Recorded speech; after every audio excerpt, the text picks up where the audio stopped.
Hi, I'm Tim. Welcome to our channel, and thanks for logging on. Today we're discussing the Rolex Oyster Perpetual Datejust II reference 116334, white gold and stainless steel. You can see and you can purchase this Rolex Datejust II on our website. Subscribe to our YouTube channel if you enjoy these videos, and please click on the card in the upper right hand corner of the screen at any time during this video. Yep. Upper right hand corner right there to see our full listing for this watch with accessories included, high resolution images for your desktop, and naturally complete pricing details for this 116334.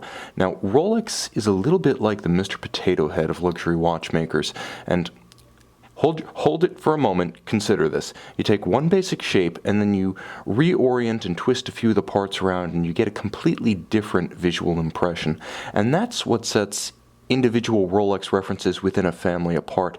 This example of the Datejust II maintains the basic dimensions while sporting a distinctly different dial.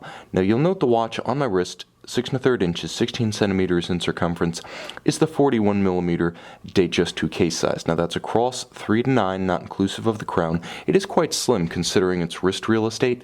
Only 12mm thick with a generously sloped fluted bezel, it slides easily underneath a tight sleeve or formal cuff. Now in terms of the lug to lug, two ways to measure this. There's the actual case lug to case lug dimension, which is 49.5, and then there's the rigid-most outer outcropping, the true horizontal distance across the wrist. When you measure from solid end link to solid end link, now the span is a more substantial 51.5mm. The watch is hefty, substantial, and that goes for the clasp, the bracelet, and the timepiece itself.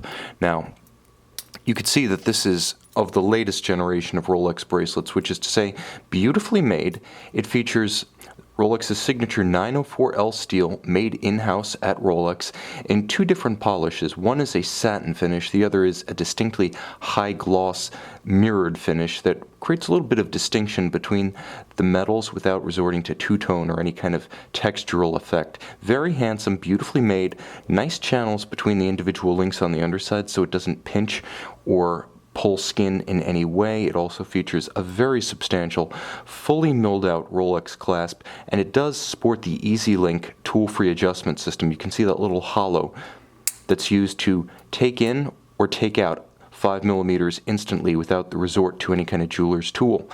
Now, the watch is a combination of that 904L stainless steel with fluted white gold, and with both metals, Rolex is actually both the material science and the fabrication facility. So Rolex creates its own gold blend, and it's what's known in the industry as gray gold, not white. The reason for that is that conventional white gold is a sort of milky yellow and then rhodium plated to create the effect you see here.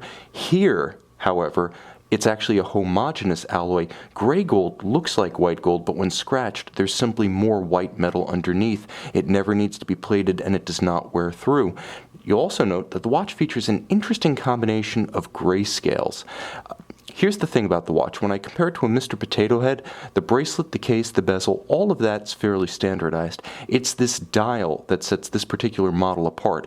While Rolex watches have a numeric reference, in this case 116334, there's always an alphanumeric for each individual model, and the alphabetical portion often gets lost. This reference is known as the BKIO, and this is what makes the BKIO. A combination of lacquered, stylized Roman numerals, a dark gray, almost dark gray rhodium style, and minimal luminescence. You'll also note outboard hash marks for the minutes and seconds, and small Arabic numerals to allow you to better read the stations at 5-minute intervals. Now, of course, there is an applied Rolex white gold coronet. The hands and the single index are all in white gold likewise.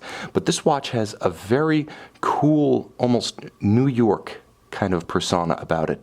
It doesn't have the exhibitionist flash of two-tone metal. We're going with white gold on steel. It's very reserved, very upscale and sober. This is a timepiece that's best, I would say, described as being in a New York or London paradigm. Cool, upscale, and urbane. Now, inside the case is Rolex's manufacturer caliber 3136, 31 jewels, bidirectional automatic winding. It's protected by a screw-down crown, endowing the watch with 100 meters of water resistance, so this is a sports watch as well as an upscale, urbane companion for the office or dinner. Now, it's a 4 Hz, 28,800 vibration per hour beat rate movement with a full balance bridge anchored on both sides beneath that solid case back. Free sprung, the balance bridge and the free-sprung architecture endowing the watch with robust resistance to shock-induced timing deviation, and of course it is a COSC certified Swiss chronometer for exceptional precision.